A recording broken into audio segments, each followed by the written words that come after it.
నమస్కారం. మనం ఈరోజు వీడియోలో ఏం తెలుసుకోబోతున్నాము అంటే, జాతీయ రైతు దినోత్సవం కిసాన్ దివాస్ గురించి 10 ముఖ్యమైన విషయాలను తెలుసుకోబోతున్నాం. రైతే వెన్నెముక. మన దేశానికి రైతు వెన్నెముక వంటివాడు. మనం తినే ప్రతి మెతుకు వెనుక రైతు పడే కష్టం మరియు చెమట దాగి ఉన్నాయి. ఎప్పుడు జరుపుకుంటాం? ప్రతి సంవత్సరం డిసెంబర్ 23వ తేదీన భారతదేశంలో జాతీయ రైతు దినోత్సవం లేదా కిసాన్ దివాస్‌గా జరుపుకుంటాం. ఎవరి జ్ఞాపకార్థం? భారతదేశ 5వ ప్రధానమంత్రి చర్ చౌధరీ చరణ్ సింగ్ గారి పుట్టినరోజు సందర్భంగా ఈ రోజును జరుపుకుంటాం. ఆయనను రైతు బంధువు అని పిలుస్తారు. ఆయన చేసిన కృషి.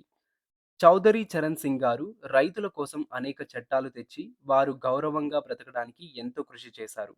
ముఖ్య ఉద్దేశం. రైతు మన దేశానికి ఎంతో ముఖ్యమో అందరికీ తెలియచేయడం మరియు వారి పట్ల కృతజ్ఞతగా ఉండటమే ఈ రోజు ప్రధాన ఉద్దేశం. ఆకలి తీర్చే దైవం.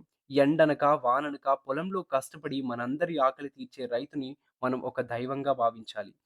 గ్రామాలే దేశానికి పట్టుకొమ్మలు. మన దేశంలో ఎక్కువ మంది గ్రామాలలోనే ఉంటూ వ్యవసాయం చేస్తున్నారు.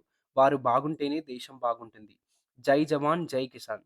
సరిహద్దుల్లో సైనికుడు మనల్ని కాపాడితే పొలంలో రైతు మనకు ప్రాణాధారమైన ఆహారాన్ని అందిస్తున్నాడు.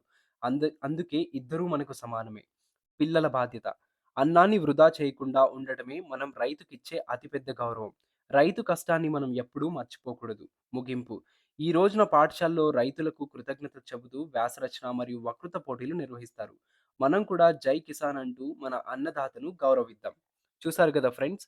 నేను చెప్పిన ఈ కంటెంట్ మీకు నచ్చినట్లయితే సబ్స్క్రైబ్ చేసుకోండి. అలాగే ఫుల్ వీడియో కోసం కింద లింక్స్ ఇచ్చాను. అట్లాగే యూట్యూబ్ ఛానెల్‌లో కూడా ఉన్నాయి. వెళ్లి చెక్ చేయండి.